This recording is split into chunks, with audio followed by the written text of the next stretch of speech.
Hi guys, and welcome back to my channel. Now today this is a video that I've considered doing many times. As I record this, I don't know whether I'll put it up or not, so if you're seeing this, I decided to go ahead. I've recorded this before in conversation for my vlogging channel and decided at a later date to cut it out. Now the reason I'm doing this video, you've seen from the title, it's my own true crime story. This is in reference to something I discovered not that long ago, to be quite honest, a very narrow escape that I had. It's something that's been playing on my mind a lot, and I feel like, you know when you feel you have to talk about something to free yourself of it? And perhaps if any young girls especially, but not just girls, but from my point of view, girls are watching this as warning to you, watching this as to certain pitfalls not to fall into. Hopefully if one person listens, that's achieved something. Now, I don't tend to talk about intensely personal things in my life. I'm not a closed book. I will talk about friends and family and what's happening in my life, where I'm going, what I'm doing, little daily trials and tribulations, silly stuff. I do have a vlogging channel. It's actually the content I enjoy making the most. Although it's only viewed by a couple of people, I do it for me, to look back as a diary of sorts. It's my version of home movies. I just do a little weekly vlog each week. And most weeks nothing happens. Nothing. We just maybe go to see my parents. I do a bit of a chat about how I feel about stuff at that time. What's on the telly, what I've watched, anything, just random blah that most people wouldn't be interested in. As I say, this story is something that I actually found this out several months ago, and this goes back to me being 17/18, and just something that I happened to look into a few months ago and find out, and I was really shocked. And it's been playing on my mind a lot between now and then. And you know when you don't really feel comfortable talking about something with people that actually know you really well? This is something that I think Darren will be the only person that actually knows this about me. It's not something I would feel comfortable discussing with family, but having a true crime channel and having people criticise regularly about intrusion in people's private life, and you wouldn't like it if it was your story, blah blah blah. This is my story. And it's not about something that happened to me. It's about something that could very well have happened to me, and about me just being completely ridiculously naive. So let's get to it, I suppose. So we're going back, I would have been 17 years old, we're going back to the early 90s. At this time, having the internet wasn't really a thing that most people had. One person I knew had the internet. I didn't get the internet until I was in my early 20s. At this stage I was, no mobile phones, nothing like that, back in the day, and very much into rock music, metal music. I had a few pen pals all over the UK. There was a magazine where you could put your address in, you would switch sort of addresses with other metal rock fans, and you would communicate. And there's like a couple of people still to this day that I'm in touch with that I met that way. One girl mainly that I had a really nice friendship with, and we still chat. We're on each other's Facebook. But in the course of this, I was contacted by someone who was in prison. This individual was in prison in Belfast. I don't want to give too many specifics here for obvious reasons. I was 17. Now, when I say I was 17, my naivety was probably that of a 13-year-old. I was very naive. I never suspected anyone of having bad intentions, ever. And I got talking to this, but I was a bit shocked. He was really young. I think he was 2 years older than me, so I think he was 19. And I was really shocked, but I replied because his letter was so different from every other letter I'd received. I'd got a lot of letters from young lads that were quite... well, some of them were filthy, just to be honest with you. Most were just littered with inappropriateness, or we just didn't seem to have anything in common. It wasn't somebody I wanted to write to, but this lad's letter, he was very apologetic about having written, given that he was in prison, totally understand of the fact that I didn't want to write to him, that wasn't a problem, but he wanted to reach out. The one thing that was very, very clear from the off is that this guy was extremely intelligent. I mean, he made me look like a kindergarten person. I mean, he was so intelligent, and that has always been something that has always really attracted me. So I was immediately drawn to the fact that this lad was very smart. He was studying for a psychology degree. He said he had bettered himself since he was in prison. Now, you will say, what was he in prison for, Lisa? Weirdly, for a long time, for months, I never asked him what he was in prison for because I felt it would, just for a second listen to this, I felt it would be rude. I felt it would be rude to ask someone that was in prison that was writing to me what they were in prison for. So I didn't. We communicated to each other probably daily, every couple of days. We wrote back and forth. We grew close. We grew to the point that it was almost like a relationship. We had feelings for each other. I really felt for the guy, I'll be honest. I went to see him in prison. I went through the whole rigmarole of the searching, of having to itemize everything that's in your pocket when they take it out. Going to visit someone in prison is frightening. You take a bus with, like a private bus with family members of people that are in prison, and it became very clear very quickly that these people and me weren't similar. Anyway, I went to visit him. I really liked him. He liked me. It was like a relationship. It was almost like this really stupid, naive, one day when he gets out, we're going to be together, blah, blah, blah.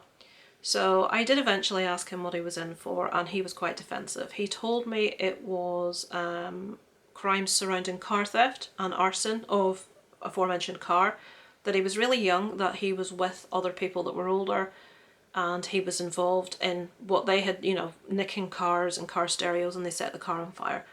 Now, my brain now would say, how many years did he get, Lisa? What age was he? No, that can't be the case, because I think he'd been given 10 years, and he'd been put in prison at the age of 17. 10 years prison sentence at the age of 17. You haven't just nicked a car and set fire to it. Again, at that time, I didn't realise that. He would make me stuff in woodwork class, like he made me a gorgeous jewellery box all lined with velvet. I would write him letters, he would write me letters. I would go see him multiple times. He once told me how sad he was that he had nieces and nephews and he couldn't afford to buy them anything for Christmas. I left money in with, you could actually give them money via the prison, so I did this and found out that he was trying to buy drugs with it from an uncle of his. So I'd given him money to buy his nieces and nephews something for Christmas, and he was trying to buy drugs. So I was understandably livid, went off on one, and from that things just started to, I sort of thought, no, this guy's no good. He says he's changed, he says he's trying to better himself, he hasn't. So thankfully I then started to back away. I met someone else, moved on, left that in the past. Not before he tried to send letters to my dad telling him what a SLUT I was, and etc, and really bad-mouthing me and lying about me and saying all this horrible stuff. Thankfully I intercepted the letters, and I actually wrote to the prison governor and banned any letters being sent out from him to my address ever again. And they did respond, and they apologised profusely. No further letters would be sent. He would be spoken to about aforementioned situation. I won't even go, he said some really vile things, which I won't go into. So I put it behind me. I put it behind me as being, now this actually went on for over a year. I put this behind me as being just a stupid, lax moment of bad judgment. The guy was very intelligent, and I would say the guy was smart. But he was always smart at manipulation as well. So I do know that he wasn't doing this on other girls. If people say, oh, he was probably doing this on other girls, I did actually see the prison visitation records. They only got so many so often, and I did know who was visiting him, so I know that that wasn't the case. But let's fast forward past all that. That just completely ridiculous lapse of judgment that made me pretty much date someone that was in prison for almost a year. Even though that was mostly by letter, we did meet a few times. He even was released on day release once. He had to have someone with him from the prison, like a chaperone, and we did meet in Belfast. We went out, we had something to eat together, so I met him outside of the prison as well. Fast forward years later, I put the guy out of my head entirely. I look back and I think, how could you have been so ridiculously stupid, Lisa, to get involved with this guy? And I thought, I bet he'd done more than what he said. Remember, back then, no internet, can't Google this guy. So in the past year, actually, Darren had found someone that he used to know from many years ago who was a convicted paedophile. Not this person was on Facebook. Now, Facebook have this regulation and rule that if you are a felon, if you've been convicted of a serious physical, like violent offence, that you can't have a Facebook account. So Darren had reported this person's account and it was removed, and he told me about it and he felt quite smug about having done this. And for the first time in many years, my brain went back to that day, to that person. And I thought, I wonder, has he got a Facebook account? Now, when I tell you I never looked this guy up, I promise you I never looked this guy up. And I looked him up and he was there. He had about 8 different Facebook accounts. And I reported every single one of them. Now, some of them were taken down and some weren't. In the course of doing this, I Googled him. I Googled his name. And I found a article online, inexplicably from the LA Times, that told me what he did. Okay, this will maybe tell you why I am struggling still with this. This guy, people may or may not have heard me talk about the Catholic Protestant situation in Northern Ireland, which is just ridiculous, about, you know, some Republican Catholics hating all Protestants and some Loyalist Protestants hating all Catholics. It happens. It's just people that are like that are just Neanderthals. They're stupid. By the way, I apologise if a tiny bit of space has happened where my voice is just gone, because when I record over 10 minutes on this camera, the voice dips and then it starts with another recording a clip. I keep trying to think to stop it before 10 minutes and restart it. I always forget, so there will have been a few seconds where my voice disappeared. So anyway, I Googled this guy. Okay, let me put this as bluntly as I can. When he was 17, he was a loyalist. He is a loyalist. He absolutely loathes Catholics. Let me just tell you before I say any more, I'm Catholic.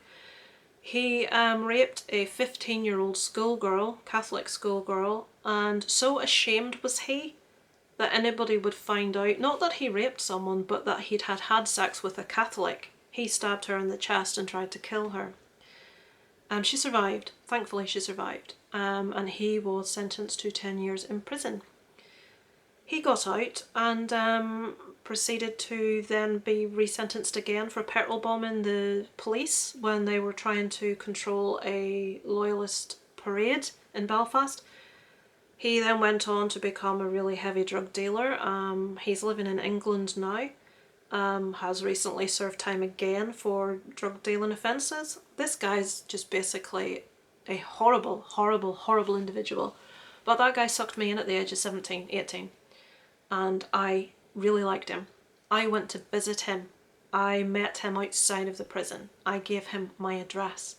I was a Catholic and he loathed Catholics, so much so that he tried to kill one so that no one would find out he'd had sex with one.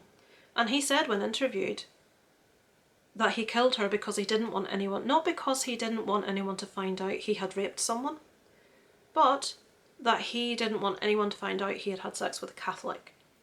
And there's me, a Catholic, going up to the prison to visit this animal. So obviously when I found that out, which was in the last few months, the last year at least anyway, just very simply, but from thinking, oh, I wonder is he on Facebook, I could get his account taken off. I find this out because obviously now we have the internet, we can Google, and I was able to Google and find all this out. And I don't see myself as a particularly massively naive person. Back then I possibly was, I was a teenager, but anyone out there, if in any way you are tempted to correspond with someone from prison, I would tell you right away, don't. But if you do, make sure you find out immediately what they're in for. Make sure you confirm and clarify that through an official source so that you know what you're dealing with. Do not give personal details away. I just am aghast at what may have happened. I in the situation where I gave that money that he used to try and get drugs, and I found out. I stepped away from him at that time, and I got on with my life and put him in the back of my mind. And he tried his best to get revenge on me from sending all this stuff to my house. But what could have happened if that incident had never happened and I had have actually met up with him when he got out of prison, knowing his intense hatred for Catholics? And that didn't change, because when he got out he went on to be part of loads of loyalist activity and anti-Catholic. So that never changed. He hadn't learnt, the error of his ways. I think I was being set up for God only knows what, for revenge for him having that prison time. I don't know, but I know that he loathed Catholics. And here was this guy telling me he loved me in letters every couple of days. So that's my almost crime story. It is a crime story in the sense of what happened to this other poor girl, what I found out, and what could potentially have happened to me. And it's that easy, folks. There will be people watching this that are aghast that I even communicated with someone in prison, went to see them. I was 17 when I first started writing to him. I was 18 when I first went to see him in prison.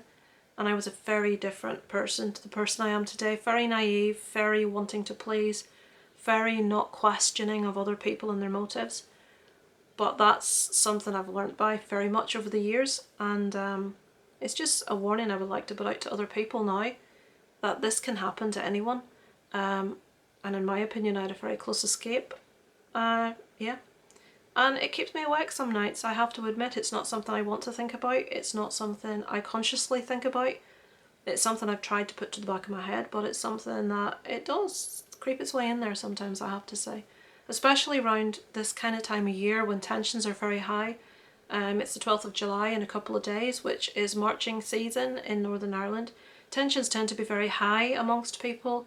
There's a lot of very anti-Protestant, very anti-Catholic things at this time of year. It's not a very nice environment sometimes. And when all that happens, this just creeps into the back of my head, and it's not nice. But yeah, I don't know whether sharing that will actually give me any, relief from this. But that's my story, guys. Thank you for watching. Sorry it was such a downer, but that's how life is sometimes. I will speak to you hopefully soon on another What I Watched or someone else's unfortunate story. But we have to remember that that very clearly could be us just as well as any other poor sod. Thanks for watching, guys. Over and out from Lisa Loves.